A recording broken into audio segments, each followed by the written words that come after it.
किसान अपनी मांगों को लेकर के दिल्ली एनसीआर की कई सीमाओं पर डटे तो हैं, लेकिन साथ में कई राज्यों में महापंचायतें भी किसानों की तरफ से की जा रही हैं, खास करके पंजाब, हरियाणा और पश्चिमी उत्तर प्रदेश में।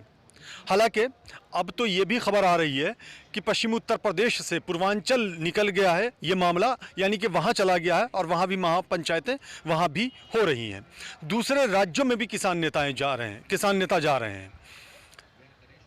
6 मार्च को पश्चिमी उत्तर प्रदेश के अमरोहा में संयुक्त किसान मोर्चा की तरफ से महापंचायत का आयोजन किया गया है और बताया यह जा रहा है कि पश्चिमी उत्तर प्रदेश में संयुक्त किसान मोर्चा की तरफ से दूसरी बार महापंचायत के आयोजन का प्रोग्राम है, यानी एक बार महापंचायत का आयोजन किया जा चुका है। हमारे साथ भारतीय किसान यूनियन असली अराजनीतिक के प्रवक्ता हरीश हून हैं। हम उन्हीं से समझने की कोशिश करते हैं कि आखिर संयुक्त किसान मोर्चा ये जो दूसरी पंचायत करने जा रहा है, इसके पीछे का मकसद क्या है और क्या इसे विस्तार दिया जाएगा, यानी कि और दूसरी जगहों में भी इस तरह की महापंचायतें की जाएंगी संयुक्त किसान मोर्चा की तरफ से। हरीश हून साहब, आपका बहुत बहुत स्वागत है। आपका बहुत बहुत धन्यवाद जी, आप ये बताएं कि पश्चिम उत्तर प्रदेश में एक महापंचायत संयुक्त किसान मोर्चे की तरफ से हो चुकी है, जहाँ तक मुझे मालूम है। दूसरी महापंचायत होने जा रही है 6 को अमरोहा में। क्या इसे और भी विस्तार दिए जाने की है उम्मीद? देखिए, जहाँ तक उत्तर प्रदेश की बात है तो संयुक्त किसान मोर्चे के आह्वान पर पहली पंचायत, जिसके संयोजक चौधरी हरपाल सिंह बिलारी, जो राष्ट्रीय अध्यक्ष हैं भारतीय किसान यूनियन अराजनीतिक असली के, उनके आह्वान पर और संयुक्त मोर्चे के साथ पंचायत हुई थी बिलारी में। अब ये दूसरी जो पंचायत है जो 6 मार्च को होने जा रही है, जिसमें संयुक्त मोर्चे के सभी सम्मानित साथी उपस्थित होंगे, ये रजबपुर अमरोहा में है। और यह जो पंचायत हैं या इस तरह की जो भी पंचायतें हैं, ये पूरे उत्तर प्रदेश में होंगी। सिर्फ अमरोहा, बिलारी या मेरठ तक सीमित नहीं है, पूरे उत्तर प्रदेश के प्रत्येक जिले में होंगी, क्योंकि यह आंदोलन आज जन आंदोलन बन चुका है। इस आंदोलन के साथ किसान जुड़ा है, मजदूर जुड़ा है, व्यापारी जुड़ा है, गरीब जुड़ा है, कमज़ोर जुड़ा है, नौजवान जुड़ा है। जो आज भारत का नौजवान बेरोजगार हो गया है, वो पूछना चाहता है प्रधानमंत्री से कि आपने मुझे जो रोजगार देने का वादा किया था वो कहाँ है। किसान पूछना चाहता है कि आपने किसान से वादा किया था कि एमएसपी की गारंटी की खरीद का कानून आप हमें दोगे और स्वामीनाथन आयोग की जो सिफारिश है उसको लागू करोगे। अब प्रधानमंत्री जी ने जो वादा किया, जिस वादे को करके उन्होंने हमारी वोट को लिया, हमारे मत को लिया, आज वो चीज़ तो हमें दे नहीं रहे और ऊपर से अलग से हमारे ऊपर ये 3 बिल थोप दिए हैं। तो ये जो आज मसला है ये पूरे देश का है। जिस आदमी का रोटी से रिश्ता है वो इस आंदोलन से जुड़ रहा है। तो ये जो किसान महापंचायत रजबपुर अमरोहा में है, 6 तारीख को आप भी आइएगा, पूरा देश पहुंच रहा है, संयुक्त मोर्चे के सभी लोग पहुंच रहे हैं। यह बहुत विशाल महापंचायत है और पूरे उत्तर प्रदेश में हम इस तरह की महापंचायत करेंगे। कौन कौन लोग शामिल हो रहे हैं अगर किसान नेताओं की बात की जाए तो? सब संयुक्त मोर्चे के साथी बुलाए गए हैं। बात होती है कि उनकी उपलब्धि है या नहीं है, वहाँ उपलब्ध हो पाएंगे या नहीं हो पाएंगे, लेकिन जो हमारे संयुक्त मोर्चे के कुछ साथी हैं जिनसे कन्फर्म हो गया है कि वो पहुँच रहे हैं, जिसमें बलबीर जी हैं, राजेवाल साहब हैं, चड़ोनी जी हैं और जोगिंदर सिंह उग्रा हैं। इनसे समय मिल चुका है और इनसे बात हो गई है। इन्होंने कहा है कि ये लोग वहाँ पहुंच रहे हैं और बाकी साथी से भी बात हो रही है, वो सब पहुंचेंगे। पूरा अच्छा, उग्राहा जी तो संयुक्त किसान मोर्चे में नहीं है शायद? आंदोलन के साथी हैं। अच्छा, आंदोलन के साथी तो वो आएंगे? बिल्कुल आएंगे। जोगिंदर जी आंदोलन के साथी हैं, सरकार के साथ बराबर टेबल टॉक करते हैं। मैं अभी बरनाला उनकी महापंचायत करके आया था, वो बहुत मजबूत स्तंभ हैं इस आंदोलन के। मुझे लगता है कि व्यक्तिगत रूप से मैं कहूँ कि वो रीढ़ हैं इस आंदोलन की। वैसे तो संयुक्त किसान मोर्चा और सब एक साथ हैं, लेकिन वो रीढ़ हैं और बड़े मजबूत साथी हैं, तो वो साथ हैं, सब साथ हैं। अच्छा, आपने कहा कि इसका विस्तार होगा, यानी कि अभी अमरोहा में होने जा रही महापंचायत, उसके बाद दूसरे ज़िलों में भी होगा। लेकिन आपने उत्तर प्रदेश का जिक्र किया, दूसरे राज्यों का जिक्र नहीं किया। नहीं, सभी राज्य में होगा। कल हमारे संयुक्त किसान मोर्चे ने तो कॉल किया है कि हम 12 तारीख को बंगाल जा रहे हैं। 12 मार्च को बंगाल जा रहा है हमारा जो प्रतिनिधिमंडल है, 12 मार्च को बंगाल जा रहा है।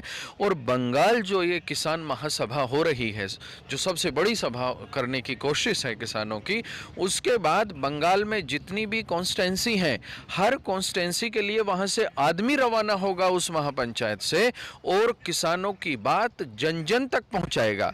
तो ऐसा नहीं है कि ये उत्तर प्रदेश, राजस्थान, मध्य प्रदेश या पंजाब, हरियाणा तक सीमित है। यह आंदोलन पूरे देश में पहुंच रहा है। लेकिन बड़ा दिलचस्प अभी रहा, क्योंकि उत्तर प्रदेश से बाहर के राज्यों का जिक्र किया हमने, तो आप सीधे बंगाल पहुंच गए। बंगाल में चुनाव भी होने हैं, और आपने कॉन्स्टिट्यूएंसी की बात करी कि हर कॉन्स्टिट्यूएंसी में जाएंगे हमारे प्रतिनिधि, और वहां जाकर के लोगों को समझाएंगे। क्या मायने निकाला जाए इसका? इसके मायने ये हैं कि जो सरकार किसान को परेशान कर रही है, बंगाल के किसान से हम ये विनती करेंगे कि सबसे पहले तो समझे और सरकार को, उस दल को दंडित करें। किस दल को? जो दल किसान की बात नहीं सुन रहा है, जिसकी सत्ता है आज सेंटर में, मोदी जी का जो दल है, जो भारतीय जनता पार्टी है, जिसके प्रधानमंत्री श्री नरेंद्र मोदी हैं, और वो सिर्फ ये समझते हैं कि वो बीजेपी के प्रधानमंत्री हैं, लेकिन उनको समझना होगा कि वो भारत के हर व्यक्ति के प्रधानमंत्री हैं, मेरे भी प्रधानमंत्री हैं। लेकिन जब वो मेरी बात नहीं सुनते, किसान का दर्द नहीं समझते, 250 से ज़्यादा किसान उनके दरवाजे पर दम तोड़ देता है। दिल्ली उनका दरवाज़ा, राजधानी है दिल्ली, 250 से ज़्यादा किसान उनकी दहलीज पर दम तोड़ता है, और वो संवेदनाओं भरा एक शब्द नहीं निकलता उनके हलक से, उनके जहन से, तो पता चलता है कि ये सरकार कितनी बेहया है, बेदर्द है, बेशर्म है। और निर्लज्जता की पराकाष्ठा तो तब हो जाती है जब हम आंदोलनकारियों को, और हम भी किस देश के आंदोलनकारी हैं, जो देश आंदोलन से तैयार हुआ, ये आज़ादी आंदोलन से छीनी है हमारे बुजुर्गों ने अपना लहू देकर, उस देश में आंदोलन को बदनाम किया जाता है संसद के पटल पर खड़ा होकर। तो हमारा तो सीधा और स्पष्ट मैसेज है, जो दल, जो लोग किसान के साथ नहीं है, किसान उसके साथ नहीं होगा। और हम आपके भी माध्यम से पूरे देश से ये आग्रह करना चाहते हैं कि जो किसान का नहीं, वो किसी का नहीं हो सकता, क्योंकि जब किसान नहीं बचेगा, रोटी नहीं बचेगी, रोटी सेंसेक्स की वस्तु हो जाएगी और फ्यूचर ट्रेडिंग हुआ करेगी उसकी, कल रोटी मिलेगी या नहीं मिलेगी। चलिए, ये भी फ्यूचर की बात है फिलहाल, लेकिन फिर बंगाल ही में रहे हमें थोड़ी देर और। तो आपने कहा कि उस दल का विरोध होगा जिसकी सत्ता केंद्र में है, तो किसी का सपोर्ट भी होगा क्या वहाँ? नहीं, सपोर्ट, किसान आज़ाद है वहाँ का, जिसको उसकी वहाँ की नीतियाँ अच्छी लगे। लेकिन हमारा विषय है दंडित करने का, हमारा विषय बचाने का नहीं है। आप समझिए, हम किसान से ये आग्रह कर रहे हैं कि आप के साथी, आपके किसान परिवार के लोगों को जो सुन नहीं रहे हैं, जो सरकार किसान को मजदूर बनाना चाहती है और मजदूर को सड़क पे ले जाना चाहती है, आप उस सरकार का समर्थन ना करें। लेकिन वहाँ सरकार के लोग जब जा रहे हैं तो किसानों के बीच में भी जा रहे हैं, वहाँ भोजन भी ग्रहण किया जा रहा है, क्या कहेंगे? तो भोजन करने से क्या होता है? भोजन, यदि सरकार के लोग वहाँ जा रहे हैं और भोजन कर रहे हैं, लेकिन बंगाल के किसानों को ये भी पता है कि आंदोलनकारी 250 से ज़्यादा लोग शहीद हो गए हैं दिल्ली के दरवाजे पर, उनके लिए तो एक भी संवेदना नहीं है, ना भारत के गृह मंत्री पर है, ना भारत के प्रधानमंत्री पर है। तो ये सब पता है, ये दिखावा है, छलावा है, अब ये ज़्यादा दिन नहीं चलेगा। भोजन करने से देश का विकास नहीं होता, भोजन करने से रोजगार पैदा नहीं होता, भोजन करने से गैस सिलेंडर सस्ता नहीं होता, भोजन करने से पेट्रोल की कीमतों में जो वृद्धि हो रही है उस पर नियंत्रण नहीं होता, भोजन करने से 15 लाख रुपए अकाउंट में नहीं आते, भोजन करने से शिक्षा का विस्तार नहीं होता, भोजन करने से चिकित्सा पद्धति का विस्तार नहीं होता, भोजन करने से किसी भी तरह से, भोजन आप यहाँ कर लो, भोजन अपने घर करो, मेरे घर करो, मुझे सुरक्षा चाहिए। आज भारत का युवा समझ गया है कि भारत का गृह मंत्री भोजन कहीं भी कर ले, उससे क्या फर्क पड़ता है, उसे रोजगार चाहिए।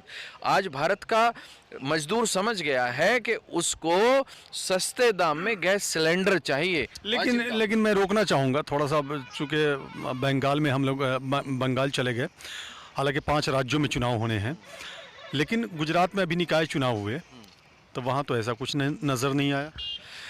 ऐसा नहीं है, जब कोई किला ढहता है तो धीरे धीरे ढहता है। सूरत में देख लीजिए क्या हाल हुआ, सूरत गुजरात में ही है। लेकिन आप इसको कैसे डिफाइन करेंगे? गुजरात में बीजेपी को ज़बरदस्त जीत मिली, ये तो है, लेकिन दिल्ली के उपचुनाव में ज़बरदस्त हार भी मिल गई। नहीं, दिल्ली के उपचुनाव में आज ही नतीजे आए हैं कि बीजेपी को एक भी सीट नहीं मिली है। पंजाब में आप देख लीजिएगा, पंजाब में, और अब उत्तर प्रदेश में देख लीजिएगा। पंचायत चुनाव का जो डंका है वो बज चुका है। उत्तर प्रदेश में इनको समझ आ जाएगा। देखो, जनता सत्ता बनाती है। सबसे पहले तो जो वर्तमान सरकार है भारत की, जो मोदी जी की सरकार है, उसको एक भ्रम हो गया है। उनकी भाषा शैली ऐसी हो गई है कि हमने ये दिया, हमने ये दिया, हमने ये दिया। सत्ता कभी कुछ नहीं दे सकती। जनता ने मत दिया और हमने उनको बादशाह बनाया। वो हमें क्या देंगे? हमने उनको अधिकार दिया है भारत के खजाने का उपयोग करने का। वो हमें क्या देंगे? हमने मालिक बनाया उनको, लेकिन वो नीलाम करना चाहते हैं देश को। वो कॉरपोरेट के हाथ में देश को गिरवी रखना चाहते हैं। ये भारत का ना नौजवान होने देगा, ना भारत का किसान होने देगा, ना भारत का मजदूर होने देगा, क्योंकि हमारे बुजुर्गों ने, फिर मैं कहूँगा कि लहू देकर इस वतन को बचाया है। ये आज़ादी जो हमें मिली है, इसमें बड़ी कुर्बानी हुई है, और आज हमारे अपने ही हमें नीलाम कर दें, ऐसा नहीं हो सकता, ना होने देंगे, क्योंकि ये वतन हम सबका है। हम भारत के लोग, हम भारत के वासी हैं और ये वतन हमारा है। चलिए, बड़ी अच्छी बात। वापस अगर अमरोहा जाया जाए, 6 मार्च को वहाँ महापंचायत होनी है, तो क्या प्रोग्राम, क्या है, कार्यक्रम क्या है, किस वक्त शुरू होनी है महापंचायत, और क्या उम्मीद रख रहे हैं, कितने लोग वहाँ आ सकते हैं?